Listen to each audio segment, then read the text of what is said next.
Ahora vamos a presentar la charla Claves para el éxito de la integración agrícola ganadera en el centro de la provincia de Buenos Aires. Van a estar charlando con nosotros el productor Sandro Raspo, Miguel Álvarez de Apresid y Ignacio Garciarena, también de Apresid. Moderado por Santiago Guaselli. Bien, pueden mandar sus mensajes al número 3416 11 49 29. Repetimos, 3416 11 49 29. Y el moderador al final de la charla va a estar contestándoles las preguntas. Gracias.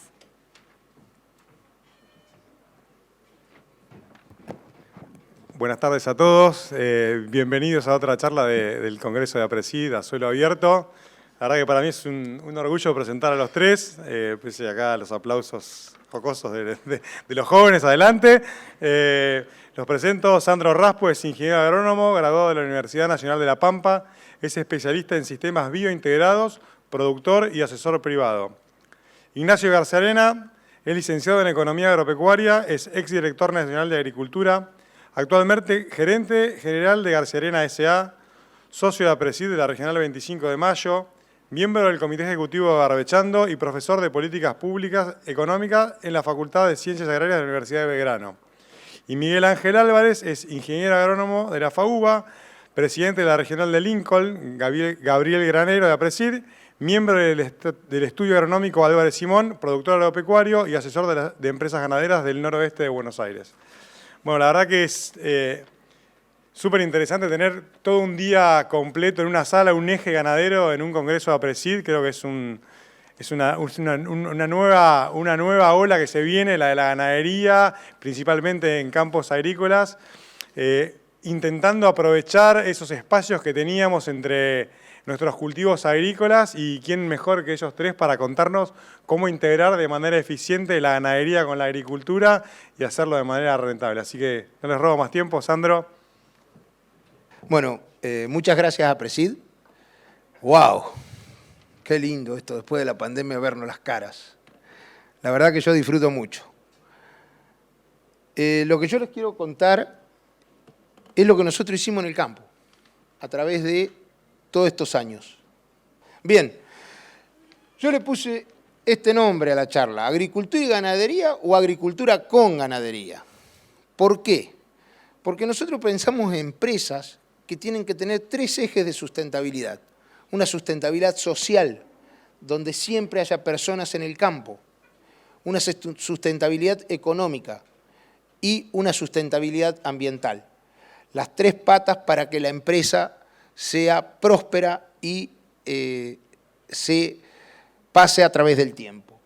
El campo está en el partido de Florentino Ameguino y este campo tiene un 58% de superficie agrícola, determinada con sensores y todas estas cosas modernas. Esta es la parte ganadera, tiene un 20% de parte ganadera y tiene lagunas y bombas biológicas. Y ustedes dirán, che, ¿qué es las bombas biológicas? Las bombas biológicas no es nada más ni nada menos que empezar a rodear las lagunas con pasturas permanentes para que nos depriman la napa y no empiece a venir la sal hacia la parte agrícola. ¿Y qué pasó?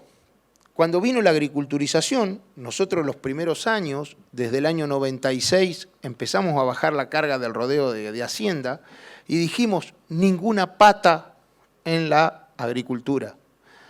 O sea que las vacas no entraban en la agricultura. ¿Y qué nos empezó a pasar? A través de los años empezó a subirse la napa. ¿Por qué subió la napa? A nivel cuenca empezó a subir porque subieron la cantidad de lluvia, pero a su vez se fue un gran actor de la zona, que eran las pasturas. Las pasturas consumen 1000 milímetros, regulan la napa, y miren lo que nos empezó a pasar en los suelos. Suelos agrícolas, con laminaciones estructurales, con problemas de compactación, con problemas de pH, y todo eso nos empezó a producir lo siguiente. Empezábamos a poner más nitrógeno, 44% más de nitrógeno, 146% más de fósforo, para seguir sosteniendo los mismos rendimientos de maíz. ¿Qué nos estaba pasando? nos estaba apretando el techo la cabeza.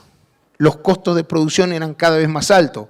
Pasamos de costo de producción de maíz de $56 por tonelada a 65, 66 y a $80 por tonelada.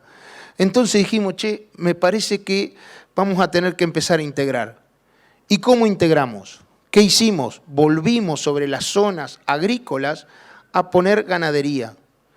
¿Y cómo la pusimos? El primer salto cualitativo que dimos fueron comernos los cultivos de cobertura. Y ahí es la gran definición.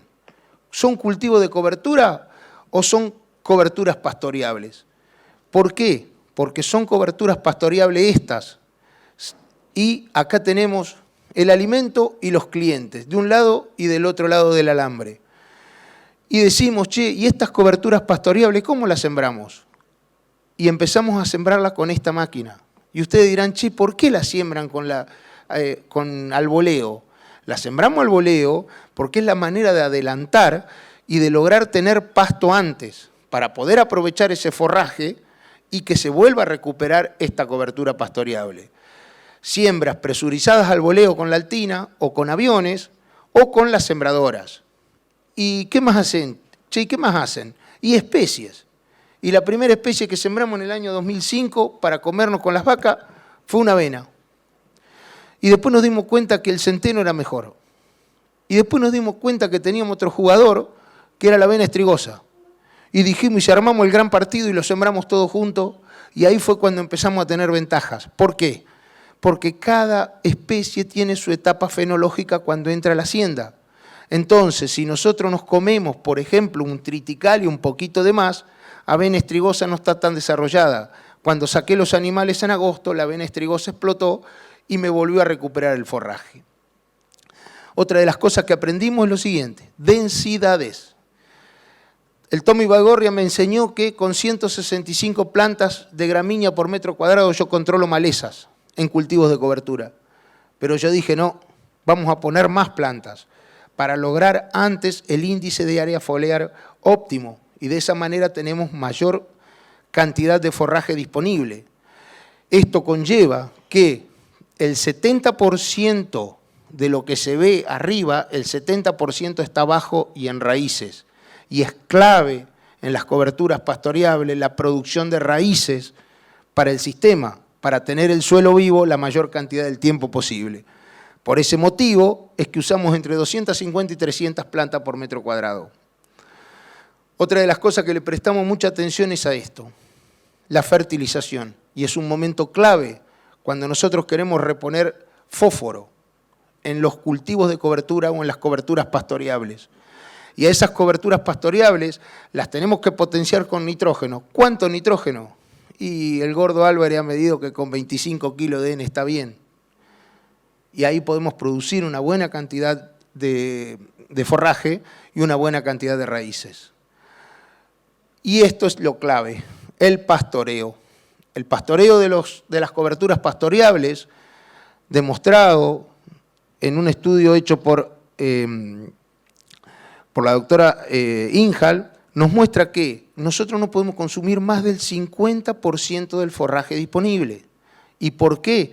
Porque cuando consumimos el 50% del forraje disponible, no detenemos el crecimiento radicular. Y yo pongo mucho hincapié en la producción de raíces, porque el 40% de ese carbono que está contenido en las raíces pasa directamente al sistema de producción de ese año. Y es la manera de tener un suelo vivo, es la manera de tener un suelo potenciado y es la manera de tener un suelo microbióticamente activo. Y lo otro que hicimos es donde realmente renegamos con la agricultura, es sembrar pasturas. Pero cambiamos la esencia de la siembra de las pasturas. ¿Por qué? Porque al venirnos la napa hacia arriba, al tener napa, podemos incluir mayor cantidad de leguminosas en nuestras pasturas. Y hago hincapié en las leguminosas porque estas son las que nos fijan el nitrógeno del aire y nos ponen mayor cantidad de nitrógeno biológico en el suelo. La otra importancia que tienen estas pasturas, y si ustedes las observan, fíjense en la cantidad de flores que tienen. Y eso para nosotros también es clave. Uno de los créditos ambientales es cuidar los insectos benéficos. La manera de cuidarles es esta. En este campo que les estoy mostrando hay 1.500 colmenas. Y eso hace que nosotros, con cinturones biológicos y con estos cinturones biológicos permanentes, tengamos una atracción de insectos benéficos que hacen que haya una regulación ambiental positiva. Ustedes dirán, che, gordo, ¿y cómo salís de la ganadería? Porque en algún momento la superficie ganadera la va a tener que hacer agricultura. Y salimos de esta manera. Hacemos maíces interlineados. Maíces, en este caso, están a 1,05, lo pueden hacer a 1,40. Y lo que ustedes ven es cebadilla espontánea, sembrada en los maíces interlineados. Sembramos más superficie de la que podemos usar con las vacas, porque lo que hacemos es que también nos gusta ganar plata. Yo soy piemontés y la plata me gusta. Y fíjense que lo que me sobra lo trillamos. Hay años como este que está la máquina que dio 7.500 kilos. Años como este último año fue peor, nos agarró un poco la helada y nos dio 3.500, 4.000 kilos el maíz ese. Lo interesante de este maíz es que este maíz es el que usamos para finalizar el ciclo de invernada. Y eso hace que potencie el sistema porque podemos vender el maíz de primera. Otra de las cosas que hacemos es, y una vez que sembramos 2 veces seguida el maíz ese interlineado, sembramos esta soja. Esta soja está sembrada en surcos apareados. Y lo que ven entre medio es la cebadilla que vino espontánea. ¿Saben cuántas plántulas de cebadilla por metro cuadrado hay ahí? 1.400. Un excelente cultivo de cobertura a la cebadilla. Esta soja solamente tiene 500 centímetros cúbicos de glifosato antes de la implantación y después no se le puso más nada. Y esta dio 3.800 kilos, sembrada el 15 de diciembre. Ahí ven el piso. Pero lo más importante, y es acá donde ponemos el foco a la sustentabilidad, es esta próxima foto. Fíjense el suelo, la granulometría, las raíces, la actividad que tiene ese suelo. En la medida que nosotros potenciamos la actividad del suelo, sabemos que estamos mejor preparados para luchar contra los avatares climáticos que podemos tener. Algunas herramientas más para seguir integrando el sistema es que, por ejemplo, esta foto demuestra, esto es una soja y sacamos en perspectiva, fíjense en la moa. Esa moa está sembrada en un semillero de vicia. Nosotros producimos nuestra semilla de vicia y en las 24 o 25 hectáreas que se siembran en el campo de vicia salimos con moa. Y hacemos mucho hincapié porque esta moa nos da el silo suficiente. Son moas que están en el orden de los 27 a 32 toneladas de materia verde de silo. Son moas que se siembran con altas densidades, entre 38 y 42 kilos por hectárea, y tienen alta fertilización. Y esto lo aprendí de Gustavo Almacio. Cuando vos vas a sembrar algo para silo, ponele altas densidades y altas fertilizaciones, porque los clientes están siempre, la hacienda la tenemos siempre. Bien, y otra cosa que nos llama poderosamente la atención, presten atención cómo deja el suelo un cultivar de moa. Fíjense la migajosidad que tiene ese terrón de suelo. Otra de las cosas que estamos empezando a hacer, después de 3 años de estudio llevado adelante por el ingeniero Pedro Telechea, es empezar a incursionar y sembrar arveja. La arveja es la arveja amarilla, es muy buena para dársela a la hacienda, pero a su vez se siembra en el invierno, fija el nitrógeno del aire y nosotros atrás de esta arveja salimos a hacer maíces tardíos. Maíces tardíos que están en rendimientos entre 8 y 10 toneladas dependiendo el año, con muy poquita utilización de urea, solamente usamos 50 kilos de urea. Y en la arveja es donde aprovechamos para colocar el fósforo y reponer el fósforo al sistema. Lo otro que hacemos también es comernos los rastrojos de los maíces tardíos. Estos maíces tardíos tienen como antecesores vicias, cultivos multiespecies. Los cultivos multiespecies que nosotros sembramos tienen triticale, vicia y tilas radish. Sembramos al voleo con la altina y luego cosechamos el maíz y pastoreamos. Les pongo estas fotos para que ustedes observen, en este momento estábamos retirando la hacienda, el nivel de cobertura que dejamos.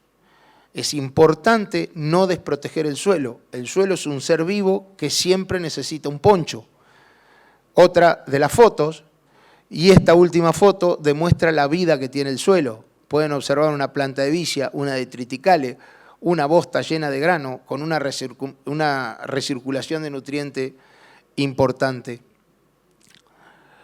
Con todo esto que les conté, con mayor integración, nosotros obtenemos mayor diversidad, mayor actividad biológica, mayor estabilidad productiva, utilizamos menos insumos exógenos y logramos un gran crédito ambiental. Por ese motivo es que nosotros, y hago hincapié en la sustentabilidad, tanto ambiental como productiva, económica y social, y nos apoyamos en lo que tenemos como productores, que es el suelo. Cuando no hacemos nada, una rotación de alquileres, solamente tengo 2.400 metros en el campo, que lo tengo para esta foto, ustedes presten atención que la granulometría es de 1,5 centímetros. Cuando intensificamos con gramíneas, hacemos coberturas pastoreables, hacemos cultivos de cobertura de cebadilla espontánea, la megajosidad del suelo son 3,5 centímetros a 4. Ahora, cuando intensificamos con leguminosas, y esas leguminosas bien inoculadas, es clave la inoculación de las leguminosas, tanto en la vicia villosa, que la hacemos en forma profesional, con una dosis de inoculante, pero en forma profesional, logramos esto. Decime que comprás campo sin decirme que comprás campo. O sea, ¿qué les estoy diciendo? Un lote como este tiene 8 veces más de superficie, 8 centímetros contra 1 centímetro del lote donde no se hace nada. Esto nos permite trabajar y lograr esto en las pasturas o esto en los lotes agrícolas. Esto que yo les cuento no es que ustedes tengan que hacer lo que yo hago, solamente los invito a pensar, solamente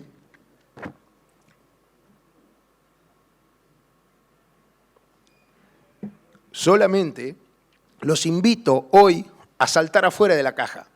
Para eso, cada uno de nosotros precisamos tener un mentor. Ese fue el mío.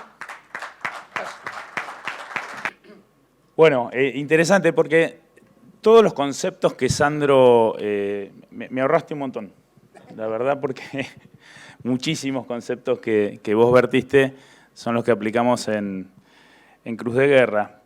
Cruz de Guerra es el campo que les voy a presentar. A ver si se llegan a verlas.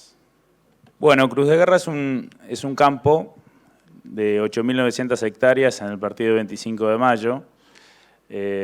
Acá lo ven en la foto de la izquierda, en el límite con el partido de 9 de julio.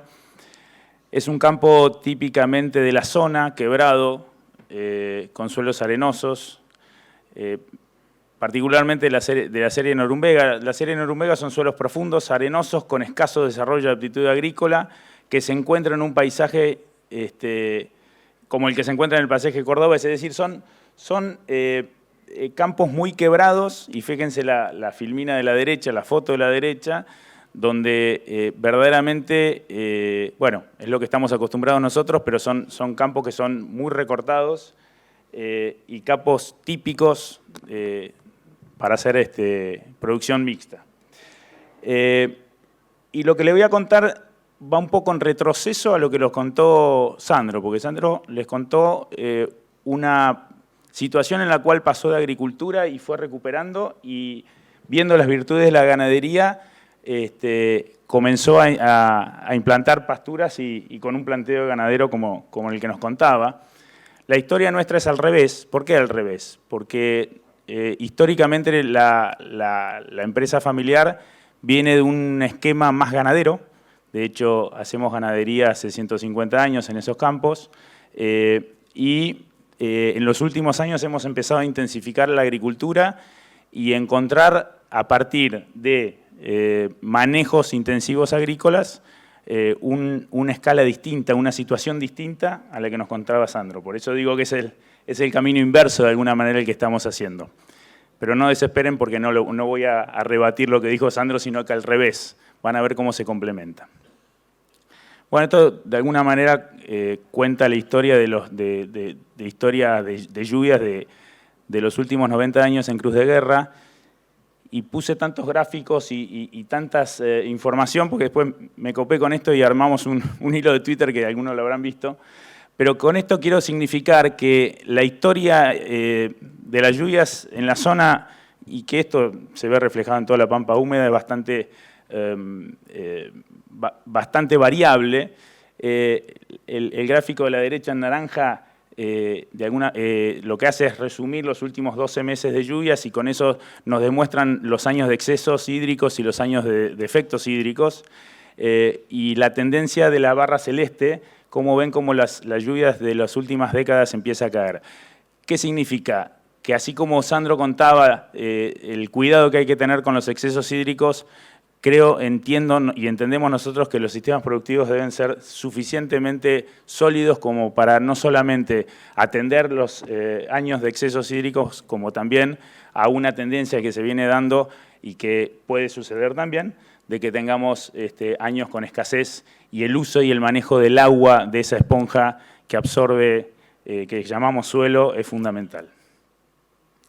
Como decía entonces, la historia de Cruz de Guerra hay que entenderla porque es una unidad productiva que forma parte de una organización que además contempla cuestiones, unidades productivas en otras zonas, y esto explica de alguna manera la razón de existir de algunas de las actividades ganaderas que ahora le voy a mostrar y agrícolas que desarrollamos en este campo. Por filosofía, cultura, historia y gusto familiar, la actividad preponderante siempre fue la ganadería, que es un poco lo que les contaba. Desde hace unos años estamos en un proceso de eficientización del uso del suelo en función de su capacidad productiva y esto tiene que ver con, bueno, algunos procesos que estamos encarando estos últimos meses, en los cuales hemos decidido hacer un vuelco en la relación con el uso del suelo a partir de que la empresa empieza a pagar alquileres de mercado, o la intención es pasar a pagar alquileres de mercado a los dueños del campo, que son los familiares, y al mismo tiempo eso nos obliga a hacer un uso más eficiente y, por lo tanto, determinamos que definir el uso, la capacidad de uso de cada hectárea como para definir qué actividad hacer en cada una de ellas. Acá ven una foto donde vemos a ver si funciona el puntero. Bueno, en la foto de la derecha ven un lote. Ah, mirá. Perfecto. Ahí está. Ven en este lote de acá, donde tenemos una zona agrícola, que además es bastante quebrada, y en la esquina del lote un bajo, que comparte el bajo con el lote de al lado, y eso hizo que, por ejemplo, en este caso, definiendo las zonas con eléctrico, se haya diferenciado la zona agrícola, la zona ganadera. Cruz de Guerra está minado de esas situaciones y eso nos obligó a empezar a hacer ese tipo de recortes para eficientizar justamente el uso del suelo en función de su capacidad. Bueno, acá vemos los cultivos y las superficies en este cuadro de aquí, los cultivos que hacemos. Coincidimos en muchos conceptos con lo que decía Sandro. También empezamos a meter arveja, ahora lo vamos a ver en qué rotación. También, estos son cultivos de cosecha, por lo tanto, donde vemos centeno y villa son semilleros para nuestra propia producción, no solamente para Cruz de Guerra, sino para los otros campos. y por supuesto los cultivos de gruesa también. Bueno, en este proceso que implica tener que aumentar la eficientización del uso del suelo, y en este esquema en el cual, ahora vamos a ver algunas cifras, estamos pasando de un esquema más ganadero a un esquema con mayor tendencia agrícola, nos animamos a hacerlo porque de la mano de un montón de tecnologías que estamos llevando adelante, como es el tema de ambientación. Este mapita de acá trata de mostrar cómo venimos ambientando e interpretando información post cosecha, como puede ser el mapa de rendimiento, y incorporando además monitoreo permanente. Tenemos un servicio de monitoreo mensual en el cual repasamos todos los lotes agrícolas permanentemente, y además medimos NAPA y además hacemos análisis de suelo donde definimos las necesidades de fertilización. Hemos definido una política por ejemplo, con respecto al fósforo, de incrementar los contenidos de fósforo en suelo a partir de los resultados del análisis para llegar a unos valores, incluso ir aumentando progresivamente a lo largo de los años el contenido de fósforo y tratar de recuperar las situaciones prístinas, si se quiere, y por supuesto los otros elementos también.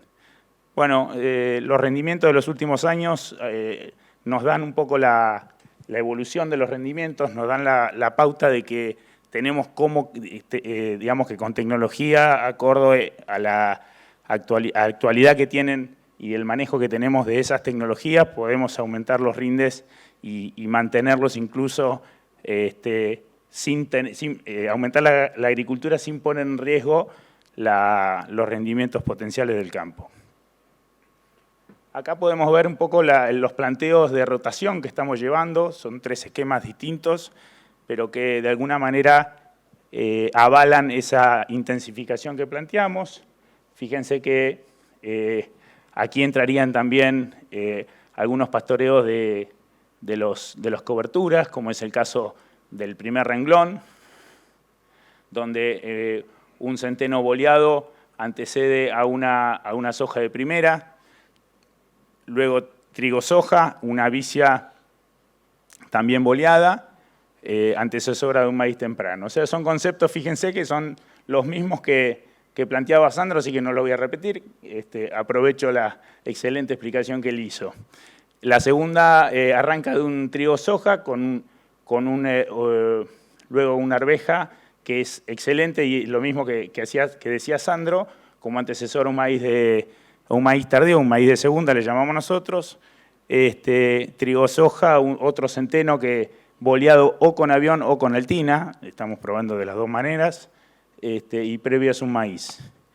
Y bueno, y a la derecha fíjense que saqué un índice de rotación en función de la cantidad de cultivos por año que se puede obtener en estas 3 opciones, y tenemos distintos coeficientes, pero entendemos que son los 3 bastante válidos.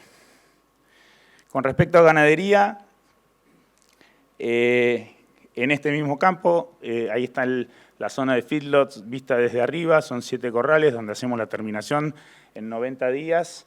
Luego de la recría, trabajamos con 3 razas básicamente, la histórica nuestra, que es la Hereford, fuimos incorporando la raza bovina criolla, que ya se ha hablado en este congreso alguna vez de este tema, pero quien nos conoce, la raza criolla es descendiente de aquellos animales originarios de esas razas hispánicas que poblaron estas benditas pampas y que quedaron a la buena de Dios durante 300 años y fueron desarrollando características propias. Nosotros la hemos adoptado por cuestiones básicamente económicas, no tradicionalistas. El criollo aporta rusticidad para los campos que la empresa tiene en el oeste de La Pampa, en zonas áridas, como es el oeste de La Pampa, y nos permite, a su vez, para esa vaquillona de entore precoz de 15 meses, tener una facilidad de parto superlativa. no tenemos problema de distosia, esas vaquillonas de 15 meses paren todos los años sin asistencia alguna y nos dan unos indicadores de cría muy buenos.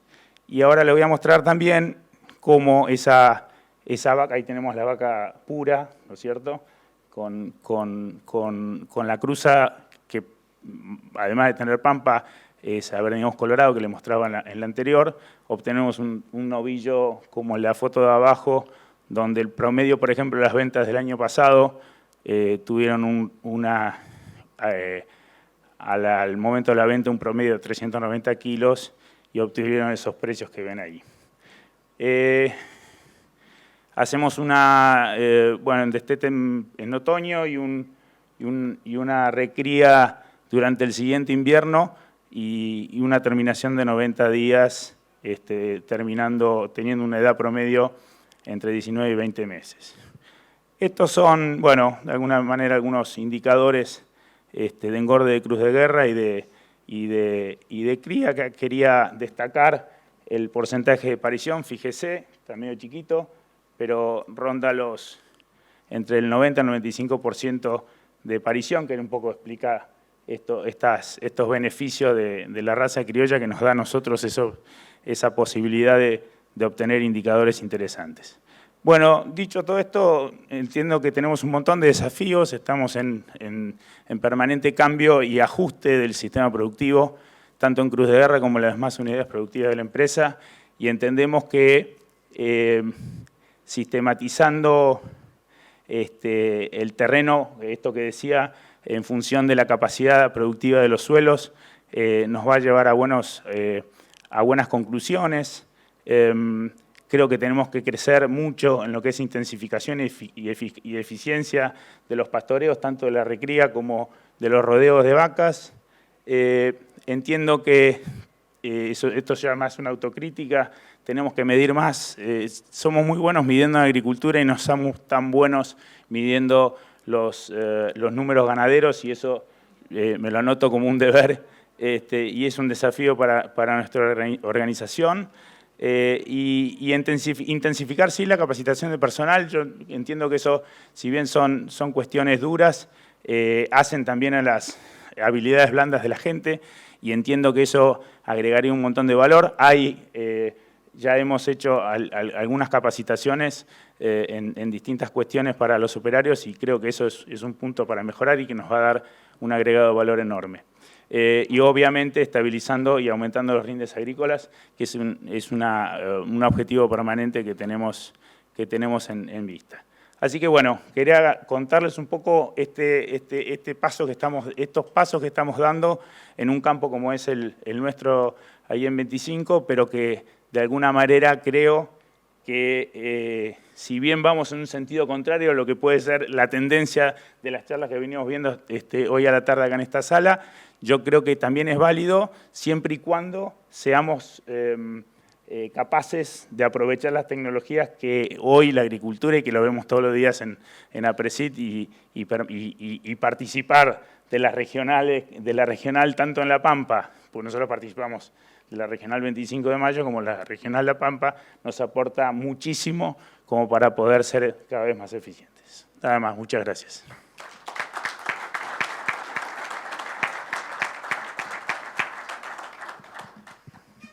Bueno, buenas tardes. La verdad que me siento muy contento de estar nuevamente acá después de 2 años de pandemia. Muy contento porque mis amigos de la Regional Lincoln, Gabriel Garnero, están allá en el fondo. Mi socio está acá enfrente sacando fotos, el ingeniero Simón.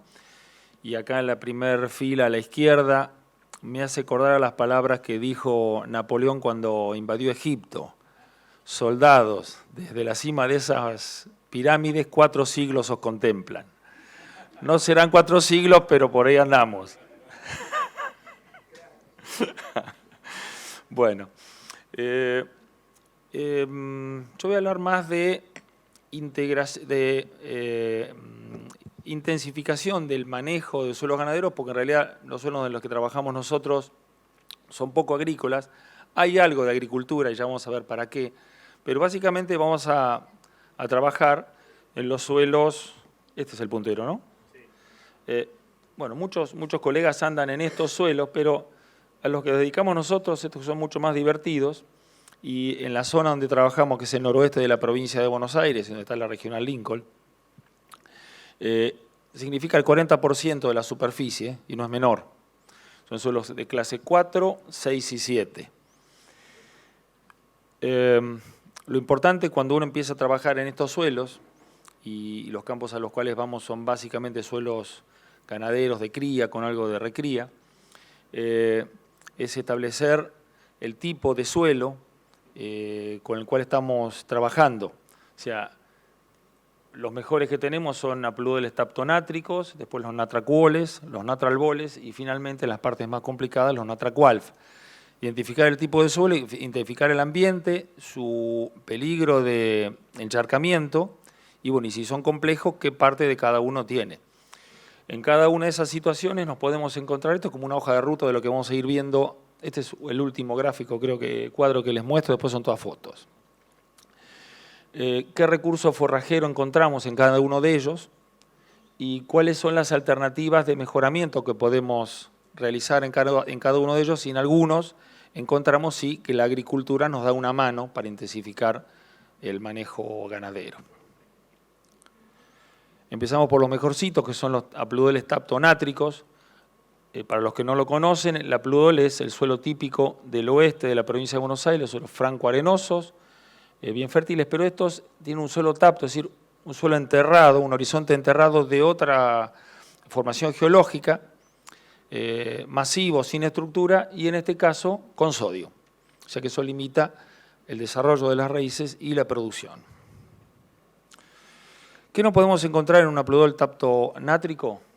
Campos naturales y praderas degradados. Degradados porque por un mal manejo, porque han aparecido malezas como cardos, rama negra, gramón sobre todo. Y entonces las alternativas que encontramos en esos suelos es empezar con un verdeo de invierno. El verdeo de invierno es ideal porque nos obliga a hacer una aplicación de herbicida a fin del verano, febrero, principios de marzo, y es el mejor momento para controlar el gramón que invade estos suelos. Después del verdeo de invierno tenemos la alternativa de hacer un verdeo de verano, que también permite controlar las malezas, ir eliminando las malezas. Si no lo hemos controlado del todo, seguimos de vuelta con la rotación, verdeo de invierno, verdeo de verano, y en el último año una agricultura circunstancial, que puede ser girasol, pues un cultivo de ciclo más corto, nos entrega el lote el momento justo para hacer una pradera, y aparte nos permite también limpiarlo de gramíneas anuales. Entonces sí entramos en una pradera, en esos suelos, básicamente de festuca, cebadilla, trébol blanco y también alfalfa. Si bien la alfalfa puede tener algún problema con los encharcamientos y algunas plantas se pueden perder, la usamos porque es la reina. La producción que nos da la alfalfa en ese tipo de suelos supera ampliamente lo que nos daría una pradera de festuca y trébol blanco. O sea, que se corre el riesgo de ponerle alfalfa, aún con la posibilidad de que la perdamos en algunos sectores. También en estos suelos, hace unos pocos años empezamos a hacer sorgos doble propósito. Estos nuevos sorgos que tienen la tecnología iGrow, que son sorgos que son tolerantes a las imidazolinonas. El imacetapir, el imazapir, el imazapic, el imazamol, son todas imidazolinonas. La ventaja que tienen es que nos permiten controlar las gramíneas estivales en el sorgo. El secreto del sorgo, para tener un muy buen sorgo, tenemos que eliminar las gramíneas y a veces es complicado. Bueno, tenemos otra herramienta más que la atracina y a veces con los sorgos tradicionales, cuando hay gran presión de malezas, se pierden. Nos ha pasado hace 2 años. Estos sorgos lo que permiten es hacer una aplicación de imacetapir en este caso y hacer un muy buen control de capín RR, eleucine, hasta gramón. El gramón no lo controla, pero lo detiene su crecimiento y el sorgo prospera. Y esto sí, acá sí donde la integración de la agricultura nos potencia la ganadería. Como Sandro decía, agricultura y ganadería, no, acá es ganadería y agricultura. Podemos con esos sorgos hacer silos de excelente calidad y con muy buenas producciones, 35, 40 toneladas de materia verde, y eso nos da una seguridad tremenda en los planteos de cría, porque es una reserva que nos cambia el panorama, realmente nos cambia el panorama. y nos permite a su vez mejorar el manejo en los campos, los lotes que son ganaderos. Nos dejan, tenemos la posibilidad de hacer más descansos adecuados para no sobrepastorear los lotes naturales. También se puede hacer un pastoreo de estos sorgos diferidos, pero lo más eficiente es hacer el silo. Después seguimos descendiendo en la topografía, nos encontramos con los natracuoles, que son suelos de inferior calidad, si bien tienen un horizonte A que no es sódico y con pH 6, 6,5, ya en profundidad tenemos el sodio un poquitito más arriba que en el suelo anterior y exceso de agua. Y la napa más arriba también. Estos son los suelos que llamamos bajos dulces. Bueno, ¿qué nos podemos encontrar en estos suelos? Muy pocas veces encontramos pastizales no degradados. No es común porque en esos suelos el manejo no se destaca por su eficiencia, pero podemos encontrar un pastizal no degradado con ryegrass, cebadilla, trébol blanco, lotus, sporobolus. Bueno, lo que hay que hacer es manejarlos. Aunque parezca mentira, bueno, esos suelos esos lotes son pastoreos continuos, no se hacen parcelas, entonces empezar a hacer parcelas, empezar a manejarlos, dejarles los descansos correspondientes para que las semillas de las especies estas que son la mayoría anuales puedan semillar y regenerarse. Cuando uno empieza a manejar el pastoreo rotativo empiezan a aparecer y a promocionarse estas especies que son el ryegrass, el lotus. Si uno quiere dar una vuelta de rosca, bueno, si dejó semillar un lote que tenga mucho ryegrass, se puede hacer un rejuvenecimiento. Se deja semillar en la primavera, fin de la primavera, y a inicios del verano, a inicios del otoño, fin de verano, se hace una aplicación y el banco de semillas genera estas producciones. Excepcionales realmente. Es un verdeo y sin sembrarlos. Lo más común es que encontremos en los natracuoles pastizales degradados, sin especies valiosas y muy amalezados. Entonces, bueno, ahí sí empezamos con los verdeos, ideal para controlar el gramón, que es el que es una de las malezas más comunes en estos suelos. Ahí se ve el gramón controlado y el verdeo prosperando. Y lo mismo podemos ir a verdeos de verano. También en estos suelos, con un poco más de peligro de encharcamiento, también podemos hacer sorgos doble propósito, con una producción un poco menor, pero también con el objetivo de hacer silo de autoconsumo y cambiar la posibilidad de reservas del campo. En estos suelos también podemos hacer alguna agricultura circunstancial, con la posibilidad de, después de esos girasoles, entrar en una pradera permanente, en este caso puede ser también festuca, cebadilla, trébol blanco, lotus, y en algunos casos también puede ser alfalfa, pero acá ya la posibilidad de, no sé si se ve bien, pero la probabilidad de encharcamiento es mayor. Podemos perder algún sector más grande de la alfalfa si la aplicamos, si la sembramos. Igual hay productores que nos piden que pongamos alfalfa. Más hacia el este podemos encontrar también paja colorada, muy invasora, Paspalum quadrifarium, realmente muy invasora, no deja casi llegar luz a nivel del suelo y entonces las especies valiosas que están abajo no prosperan. Bueno, ahí tenemos que hacer el mismo trabajo del rejuvenecimiento, una aplicación. Es muy sensible al glifosato, que se puede controlar bien con glifosato. Lo que ocurre en el primer año es que, bueno, todavía quedan las matas de la paja colorada, esa con el tránsito de la hacienda se empiezan a romper, a descomponer, y ya el segundo y el tercer año es prácticamente ryegrass, trébol y lotus. Podemos seguir en ese circuito de rejuvenecimientos o pasar directamente a un verdeo. Ya más hacia abajo en la topografía, ¿qué encontramos? Encontramos el natural bol. Natural bol bajo, ya no tan dulce, o sea, fíjense que el horizonte superficial, el horizonte A, no es tan oscuro, más lavado, más claro. El horizonte sódico está un poquitito más cerca de la superficie. Hay problemas de hidromorfismo y tenemos, por eso ales de álbico, tenemos un horizonte más claro, abajo del A, que es un horizonte E de eluviación. ahí donde se han lavado las arcillas y la materia orgánica, porque el sodio ya está muy cerca de la superficie. ¿Qué podemos encontrar en estos suelos? Pastizal no degradado, ojalá, y realmente si uno se encuentra con esto, lo único que hay que hacer es manejo. No ocurre muy seguido, pero bueno, puede ocurrir, ¿no es cierto? Podemos encontrar esporbolus, podemos encontrar lotus, y bueno, ahí depende de nosotros de parcelar y dejar los descansos correspondientes para que la especie se regenere, semille y vuelva a producir las especies, las plantas de la misma, ¿no es cierto? Aparte de lotus, podemos encontrar trébol, melilotus, dije raygrass, trébol de carretilla, también aparece. Todo aparece con el manejo. Normalmente estos suelos están manejados en pastoreo continuo y las especies se van perdiendo. Pero lo más común que encontramos en los árboles es el pastizal degradado. Degradado del pastizal y degradada la vaca. O sea, sí. ¿Qué es lo más común? Entonces, ¿qué podemos hacer acá? Bueno, podemos hacer tentativamente en principio un boleo de especies valiosas, de raygrass, por ejemplo, con altina, con un esparcidor de fertilizante. También podemos agregarle lotus, y una vez que vamos controlando las especies invasoras, ya podemos empezar a pasar a un verdeo, ya sea de invierno o de verano. Una vez que controlamos las malezas, ya sí podemos pasar a una pradera permanente, en este caso festuca, trébol blanco y lotus, porque los peligros de encharcamiento son más elevados.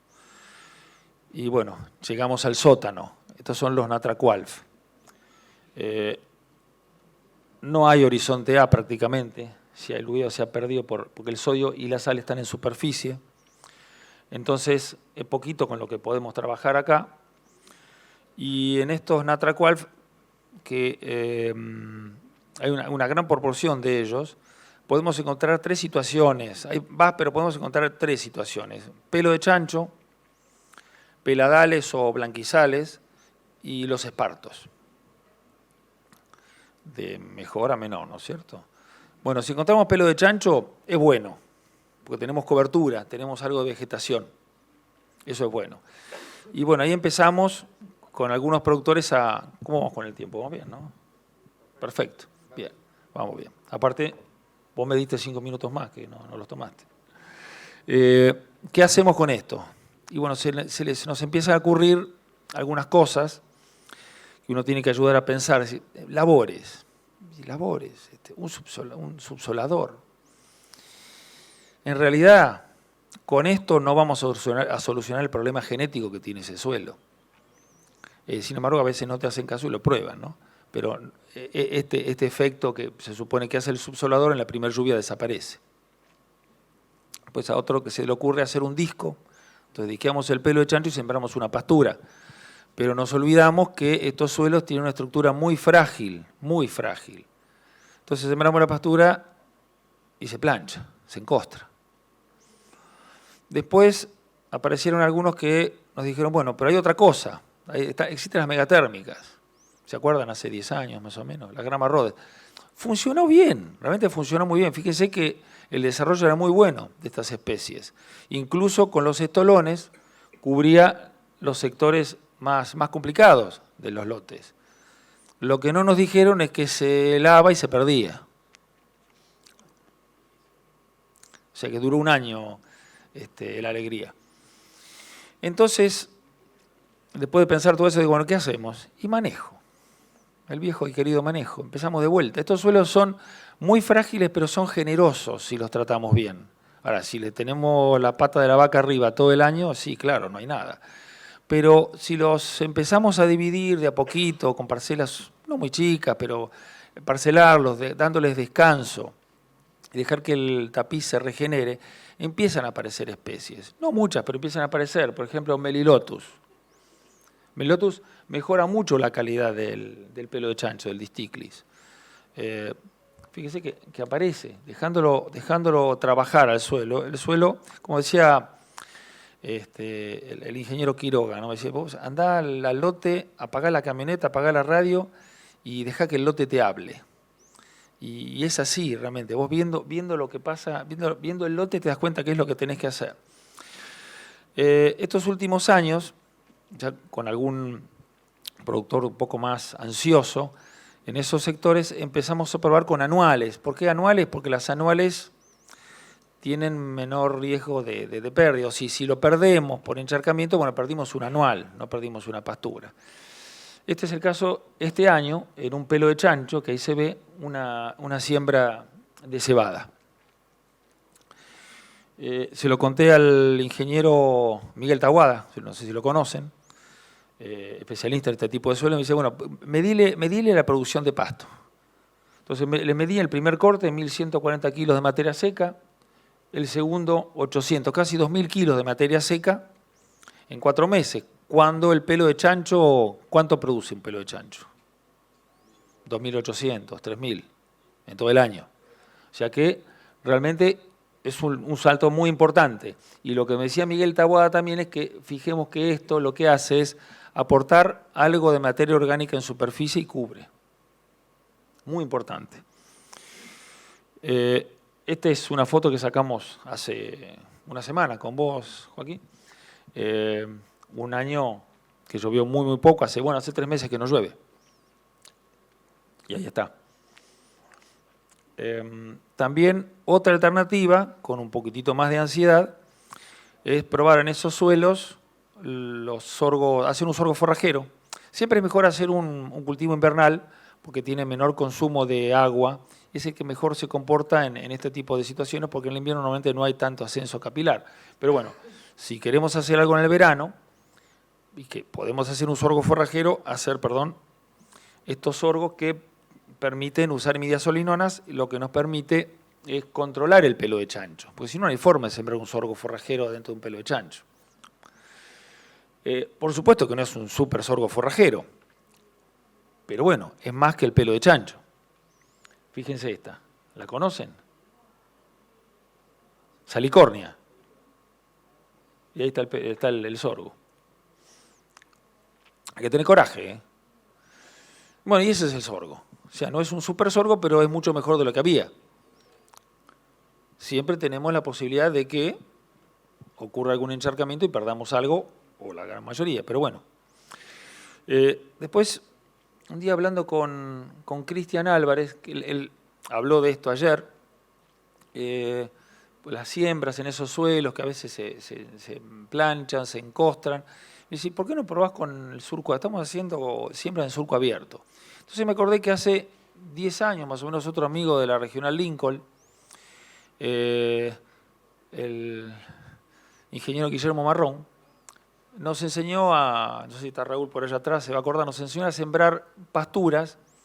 Para ser eficientes en la implantación, nos hizo levantar las ruedas tapadoras.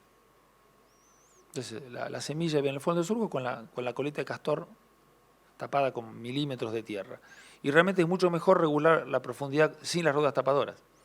Digo, mira, es cierto lo que nos enseñó Marrón, pero nosotros lo pensábamos para los suelos de mejor calidad, pero también se puede aplicar acá. Porque me contaba Cristian Álvarez que en realidad lo que ocurre en estos suelos es que la mayor concentración salina está en superficie. Entonces, si metemos la semilla en el fondo del surco a 5 o 6 centímetros, la alejamos de esa concentración salina y tiene mayores probabilidades de germinar. Y si germina, si hubiese germinado y lo hubiésemos tapado, lo más probable es que después de una lluvia de 30 a 40 milímetros se encostre, se planche y no germina. Bueno, entonces ahí tenemos triticale, melilotus, todas anuales, con el surco abierto. Realmente funciona bien. Si queremos correr más riesgo, ya podemos pasar a permanentes, ¿no? Una pradera. La pradera, acá básicamente estamos hablando de, después de hacer un control de malezas, agropiro y festuca, y bueno, si no agropiro y lotus. Esto, ojalá en todos los lotes tuviéramos este logro, en donde ahí se cubrió todo el suelo, cortamos el ascenso capilar y bombeamos agua de la napa. ¿Qué más podemos hacer? Y probar otras especies. Aunque parezca que no, la vicia funciona, anda dando vueltas en esos sectores. Algunos amigos lo hacen intersembrando los agropiros con vicia y cambia mucho la calidad del agropiro. Por supuesto que hay que intersembrarlas todos los años, ¿no? Pero bueno, es una alternativa. Ya se me terminó el tiempo, pero ya termino. Otra alternativa, otra especie, Panicum coloratum. Este no se hela. Lo tengo en Saladillo, un lote que tiene 12 años, y ahí está. Pero lo bueno es que el Panicum tolera encharcamientos y tolera cierta salinidad. Interesante para probarla. Una mezcla de Panicum y agropiro, o Panicum, agropiro y Melilotus. Lo otro que nos podemos encontrar en Atracualf son los peladales o blanquizales, donde ya no hay cobertura. Lo que decíamos hace un tiempo es decir, bueno, eso hay que cubrirlo. Si uno lo cubre, corta el ascenso capilar y mejora la situación. Pero bueno, es difícil cortar, con esas viejas picadoras que teníamos antes, cortar de otros sectores donde hubiera pasto y taparlo, o repartir los rollos ahí, o bueno, los hilos de autoconsumo, porque bueno, siempre algo se cae y el bosteo de la hacienda lo cubre. Pero es para sectores chicos, no podemos hacer con esto un sector muy grande. Entonces, bueno, si hay alguno muy ansioso también y quiere sembrar algo, empezamos de vuelta a trabajar con el surco abierto. Triticale o Melilotus por ahora, o algún agropiro. Y este es un amigo más ansioso todavía. ¿Se acuerdan? Los viejos se van a acordar del sistema semilister, ¿sí? Vos, Gastón, seguro. Inventó esto. Es una TX que le puso este pie de pato chiquito adelante. Entonces lo que hace un surco, está con los cuerpos a 42, hace un surco, la semilla va en ese fondo de ese surco, está sembrando agropiro acá. Hay que tener coraje, ¿eh? Y lo que hace con ese semilister es que la sal se vaya como mecha a los lomos de los surcos y queda menos sal en el fondo del surco. Interesante. Es para probar. Vamos a hacerlo 100%, pero es para probarlo. Ahí lo tienen el logro. Todavía no se encharcó. Lo logrado está. Y es agropiro extremo, es una de las variedades más tolerantes a salinidad que tiene agropiro. Esto es Intendente Alvear La Pampa. Y llegamos al fondo del fondo, los espartos, la espartina. Se pueden hacer quemas controladas, pero cuando uno hace la quema queda mucho espacio de suelo sin cubrir, se quema la brosa, y eso es una tentación para que ascienda la sal de vuelta. Pero se puede hacer, enseguida tratar de cubrir con Melilotus para lograr algo de cobertura, y si no, lo que mejor es el rolofaca. El rolofaca, que no da vuelta al pan de tierra, pasarlo una o dos veces, y bueno, una vez que lo tiene más o menos en esa situación, o al voleo, o con alguna sembradora, hacer alguna implantación de agropiro, o Melilotus, o alguna especie que se quiera probar ahí. Igual los espartos es donde tenemos el mayor riesgo de encharcamiento.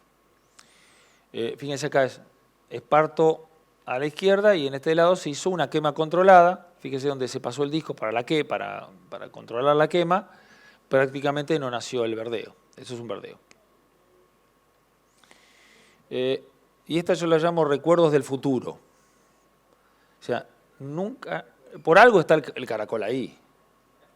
O sea, no nos olvidemos de eso. Puede volver a pasar. Puede volver a pasar, no nos olvidemos de esto. Y como nos decía Cristian Álvarez, las alternativas están, las técnicas están, trabajemos con mapas de riesgo hídrico. Empecemos a trabajar con los sectores que tienen sin riesgo o bajo riesgo, después bajo medio y bueno, después si queremos avanzar un poco más, pero empecemos por las partes donde tengamos mayores probabilidades de logro. Bueno, termino. Muchas gracias a ustedes, gracias a los productores que confían en nosotros y muchas gracias a los encargados que están trabajando con nosotros codo a codo, día a día.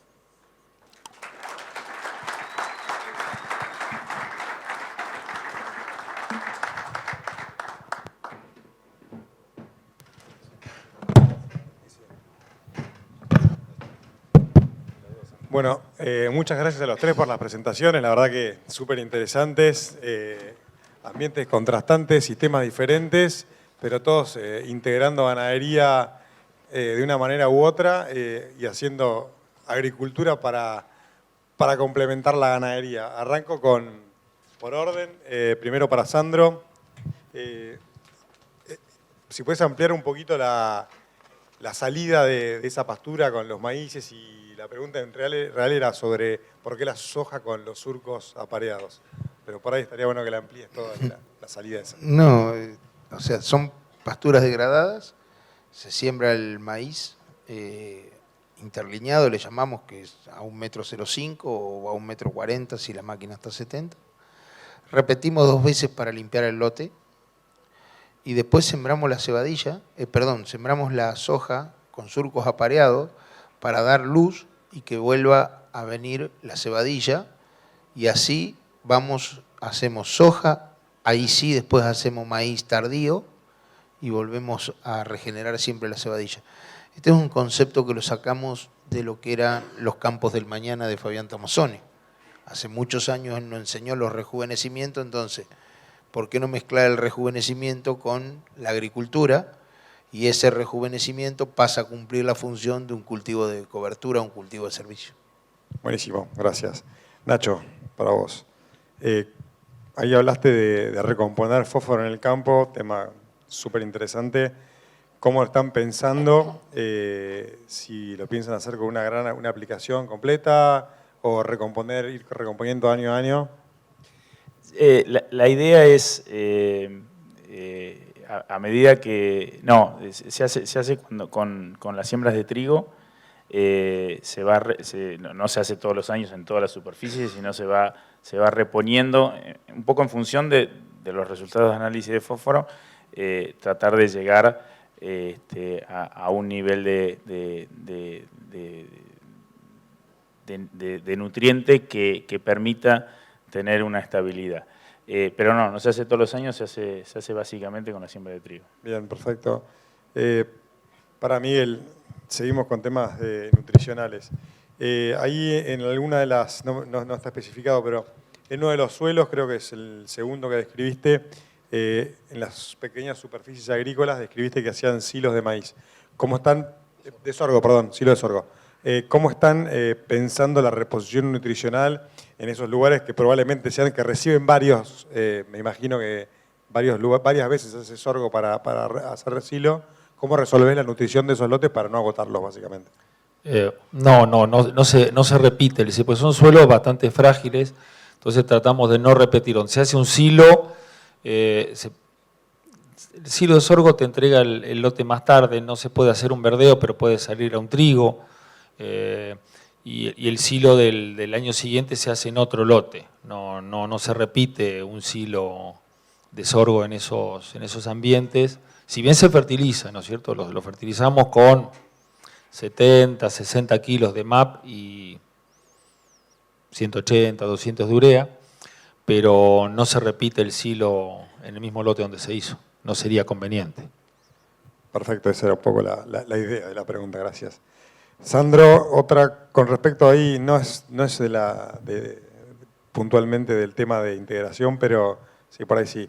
¿De qué manera utilizás la arveja como alimento en los corrales?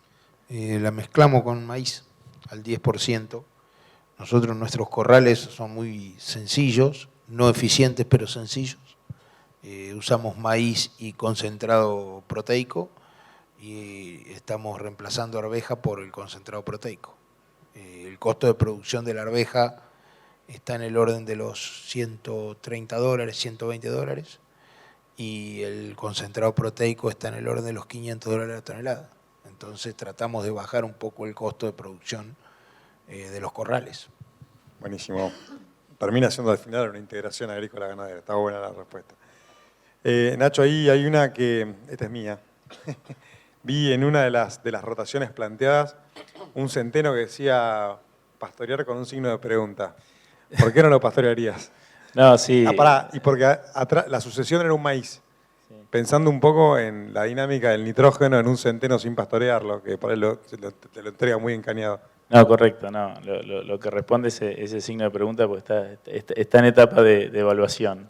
Pero sí, la idea por ahí es pastorear esas coberturas, habida cuenta de que si es el esquema que estamos yendo hacia una intensificación agrícola, vamos a estar necesitando superficie de recría, por eso la idea por ahí de pensar esa cultivo de cobertura con pastoreos y obviamente que incluya también, como mostraba creo que era de Sandro, el tema de pastoreo de rastrojos como complemento también para esa superficie de recría que de alguna manera fuimos perdiendo, porque si estamos intensificando hacia la agricultura, la variable de ajuste pasa a ser la recría, por eso tenemos que empezar a hacer uso de esos recursos, por eso tenemos que estar muy atentos a cómo es ese manejo. Y si hay un signo de pregunta es porque está bajo estudio y estamos mutando hacia ese tipo de rotación.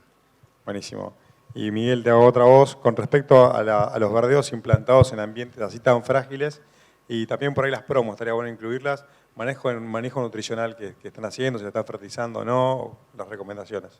En esos ambientes complicados de Natracualf, sí, fósforo, pero no mucho, no más de 50, 60 kilos. Y en las promociones sí, si uno pudiera y el propietario está dispuesto, sí, fósforo al voleo y nitrógeno en forma de urea también al voleo. No sé, hablando de 60, 70 kilos de fósforo y unos 80, 100 de urea, para tener las producciones que uno vio en las fotos, ¿no? Bien. Bueno, acá tengo otra, al panel en general. Claramente estamos al inicio de la curva de adopción. ¿Cómo ven de acá en adelante este cambio y desde dónde habría que hacer para que la adopción siga creciendo? ¿Quién la ataja? A ver. Yo creo que en todas las empresas tenemos que tener un plan. Y creo que todos los que estamos sentados acá nos interesa tener un plan y no una hoja de ruta. Creo que a futuro va a inclinar utilizar la ganadería en función de lo que pase con los estamentos públicos. Hoy a mí me duele mucho como ganadero vender una vaca de refugio a 265 pesos y al día siguiente vender un novillo de exportación a 287.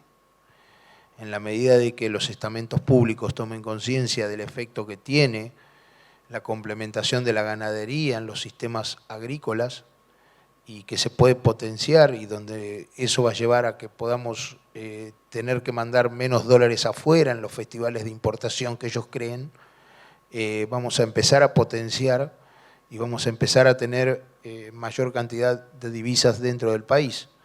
El tema pasa que todos estos sistemas, cuando integramos, que era lo que yo le conté al final de la charla, a medida que se va integrando, la carga de insumos exógenos es menor. Y eso hace que si la carga de insumos exógenos es menor, vamos a tener que importar un poquito menos de fósforo, vamos a tener que importar un poquito menos de insumos, y eso hace que va a haber una potenciación en el sistema productivo y económico del país, ¿no? Bien. ¿Puedo complementar, Santi? Sí. Yo creo que justamente nos gusta tener recetas, porque somos vagos al pensar, y justamente, fíjense las presentaciones, hablan de, estamos probando, permanentemente en evolución los sistemas, y creo que ninguno estaría dispuesto a decir, bueno, hemos llegado a lo deseado, porque es una utopía que nunca va a llegar. Y cuando en agronomía uno cree haber encontrado la receta, se pega un palo, como nos hemos pegado un palo con las malezas resistentes o con las resistencias de insectos o demás. Creemos tener en mano la fórmula de Coca-Cola y no es así. Entonces, y yo aplaudo eso, porque en definitiva lo que se necesita es agronomía. Y estar en permanente evolución nos va a permitir justamente tener herramientas, y eso es lo bueno, tener herramientas, tener la caja de herramientas lo más completa posible y manotear la herramienta que pueda. A ver, hace unos años, un caso como los que plantea Miguel Ángel, no sé cuántas opciones tendría alguien hace 20 años atrás. Y hoy Miguel nos mostró una enorme cantidad de herramientas que quien maneja esos suelos debe haber tomado nota, porque y él no dice hay que hacer esto, no, él dice tengo esta opción, tengo otra opción, y creo que por ahí viene la cuestión de la intensificación, de tener herramientas a mano y hacer buen uso en cada caso en particular, y para eso se necesitan profesionales, gracias a Dios es lo que se demanda, y para eso estamos. Bien, no solo es importante la diversidad en el campo, sino que es importante la diversidad de ideas y de herramientas para resolver los múltiples problemas que vamos teniendo. Acá hay es una para Miguel y para Ignacio, si están usando maíces hijos de híbrido. Acá me pusieron Betito, pero entendí que era maíz hijo de híbrido. Para los ambientes ganaderos malos. No, nosotros no, porque en los tipos de suelo que trabajamos y en los ambientes en los que trabajamos le vemos mayores posibilidades de adaptación a los sorgos que a los maíces. El maíz, si bien sea betito o no, tiene una ventana de necesidad de lluvias mucho más corta que el sorgo.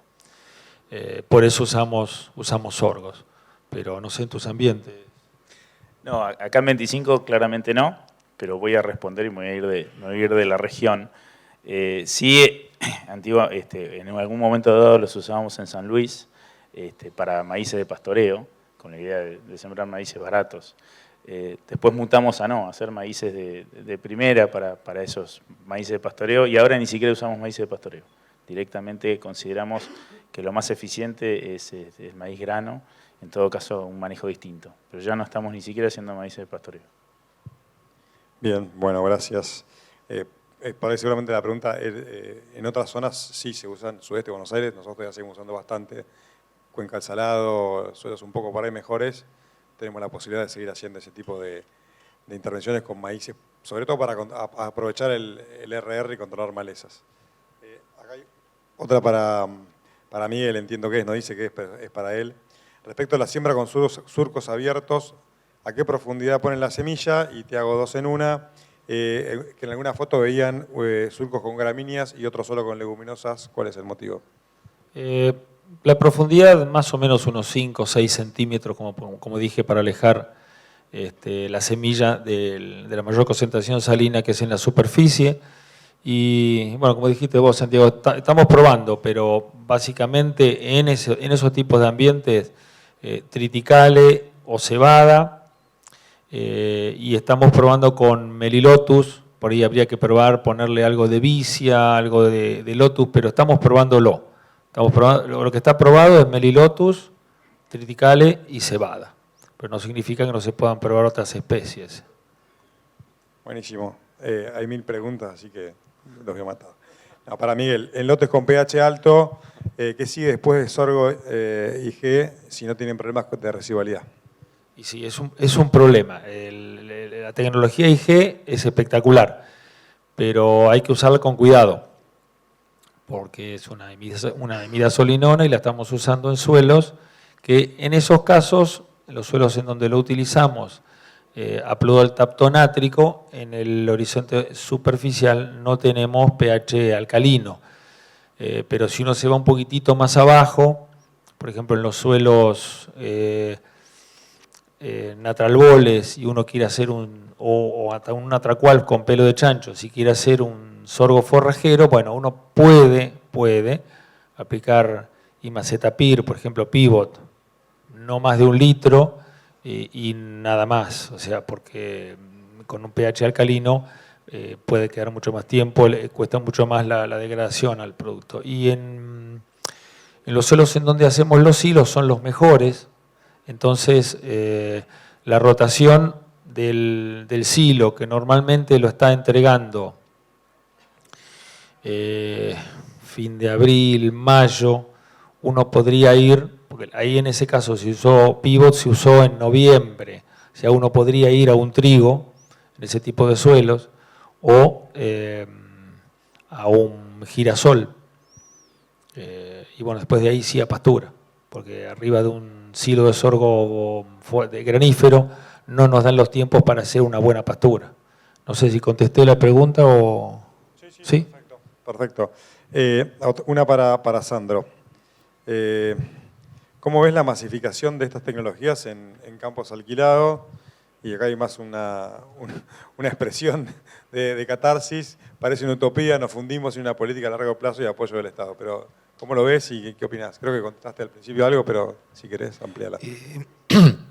El problema de campos alquilados depende cómo es el contrato. Si son contratos temporales es muy complicado, si son contratos a largo plazo no. Parte de este campo que yo le mostré es el campo de una empresa, pero esa empresa tiene otro campo en Santa Regina que lo alquiló mi familia del 7 de marzo de 1903. Son alquileres donde te permite reponer fósforo, donde te permite hacer cultivos de cobertura, donde te permite hacer agricultura en la región donde no puedes hacer, ganadería donde no puedes hacer agricultura. Básicamente depende de eso, de cómo son los alquileres. El problema es que tenemos una fuerte tendencia de algunas producciones agropecuarias que impactan fuertemente en el ambiente, que hacen que presionen en los alquileres, zona de Lincoln, por todos lados. Básicamente me estoy refiriendo al maní. El maní pagan unos alquileres muy altos y eso hace que empiecen a restarle superficie agrícola de soja y de maíz, y esos productores de soja y maíz presionan sobre los campos que tienen más aptitud ganadera. Entonces la ganadería empieza a pasar de lotes, como mostró Miguel, a bajos, y de bajos empieza a pasar a hondos. Entonces ese es el gran problema, ¿no? Cuando hacemos ganadería en el hondo, que me incluyo, que hacemos ganadería en el hondo, y te llueven 400 milímetros como enero de este año, estamos complicados. Pero vuelvo a repetir, pasa por una cuestión de alquileres temporarios o alquileres a más largo plazo. Otra para Miguel, Coloratum en surco abierto, ¿cómo lo ves? ¿Cómo, perdón? El Coloratum con surco abierto. No lo probamos, es una semilla muy chiquita, muy difícil para implantar, no lo probamos, porque queda muy en superficie, hay que dejarla muy en superficie, y todavía no lo probamos en esos suelos tan salinos, pero bueno, es una buena idea, es otra cosa para probar. Gracias por la idea.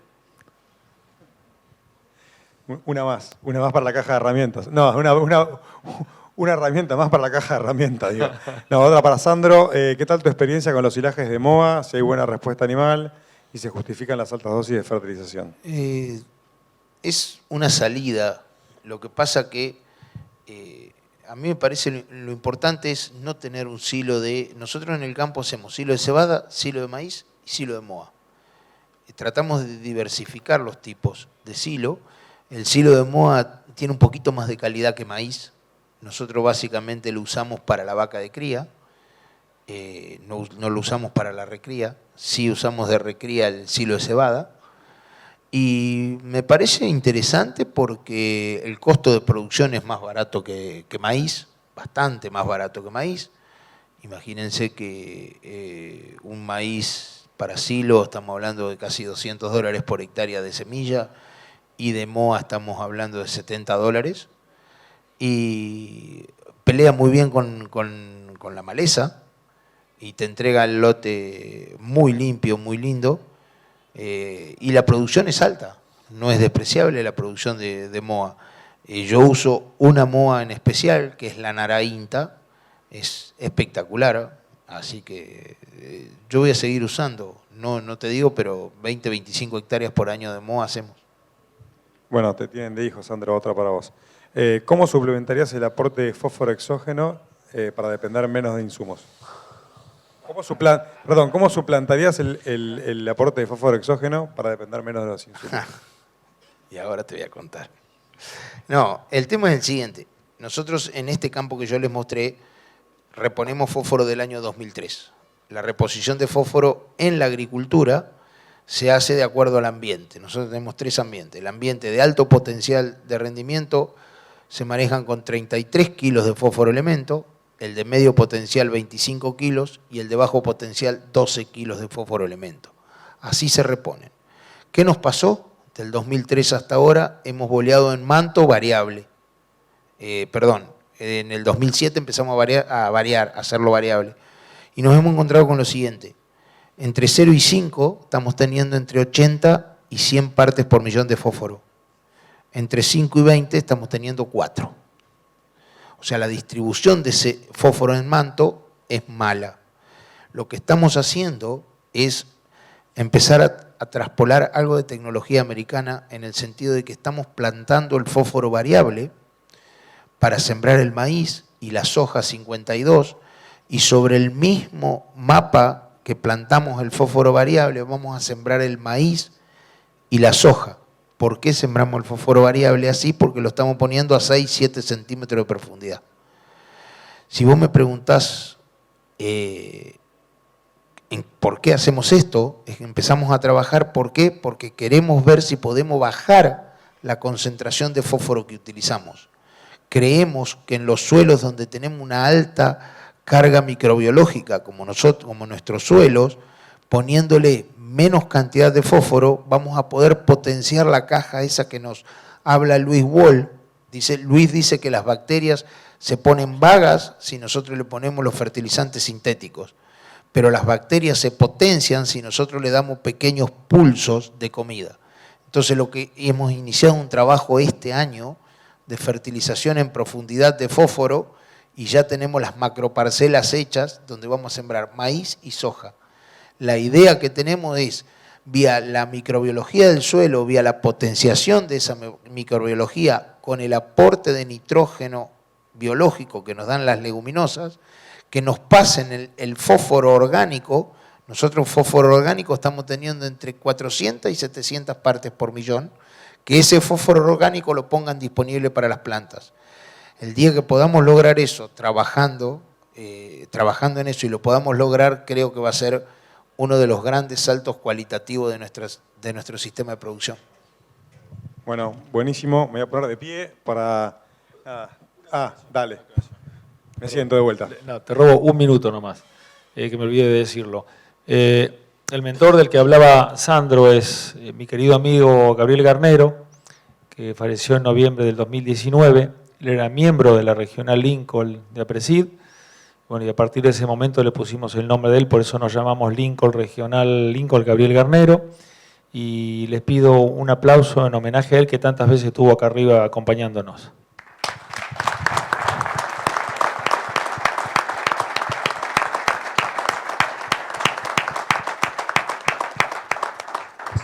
Bueno, ahora sí, me paro y los voy a despedir a ellos y bueno, a todos ustedes por el día de hoy. La verdad que una linda jornada, como dije hoy, buenísimo tener un hilo continuo de charlas ganaderas en todo el día en una sala.